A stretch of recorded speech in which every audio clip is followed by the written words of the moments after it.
avec joie que nous vous accueillons au Palais des Congrès de Toutavel pour cette conférence sur le thème du développement de l'énergie en Corbière filière.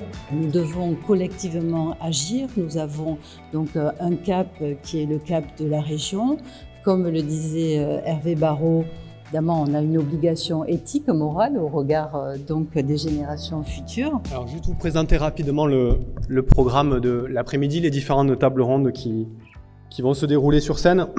Une première intervention qui sera assurée par moi-même pour présenter rapidement la stratégie énergétique du parc naturel régional. On aura ensuite une table ronde avec les deux syndicats d'énergie, donc de l'Aude et des Pyrénées-Orientales, pour comprendre l'énergie solaire, voilà, pouvoir se poser les questions, les vraies questions, ce qu'on entend, tordre le cou à certaines rumeurs sur l'énergie solaire.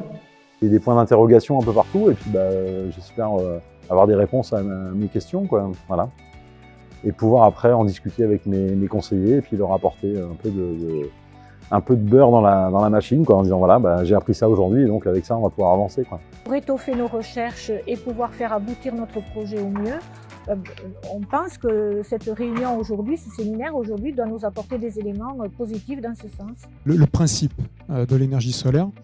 Alors la matière première, le potentiel, c'est évidemment l'énergie solaire, qui est une énergie propre, qui n'émet aucun gaz à effet de serre, et dont la matière première, le soleil, bien qu'il est distant de plus de 150 millions de kilomètres de nous, est une énergie gratuite, inépuisable et disponible partout dans le monde.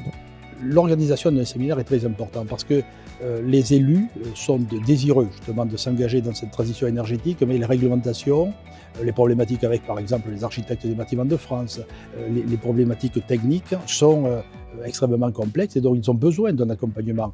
Nous ne le ferons pas seuls, il y a un certain nombre d'organismes, je pense en particulier au syndicat d'énergie, que ce soit dans le département des Pyrénées-Orientales ou celui de l'Aude. Donc il y a un certain nombre d'organismes qui doivent être mobilisés pour justement aider les élus dans cette nécessité d'aller vers une transition énergétique assez forte.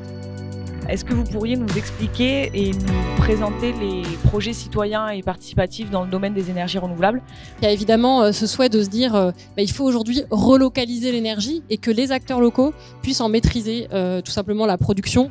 Donc ça, c'est évidemment un des premiers constats qui a fait qu'aujourd'hui, sûrement des acteurs un peu partout en région se disent maîtrisons nos moyens de production pour nous rendre moins dépendants.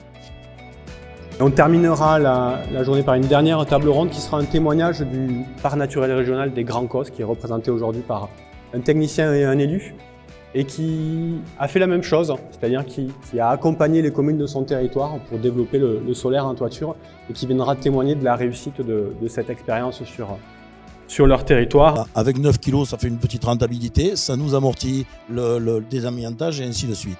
Et on finira la journée par un apéritif, un pot convivial, et vous pourrez poser toutes les questions, notamment aux différents intervenants qui seront succédés sur scène. C'était très instructif, notamment j'imagine pour les communes qui ont des projets de placer des panneaux photovoltaïques sur leur toiture de bâtiments publics, ce qui est notre cas. On sait vers qui s'adresser maintenant et puis un peu plus précisément le déroulement et le détail de ces projets-là.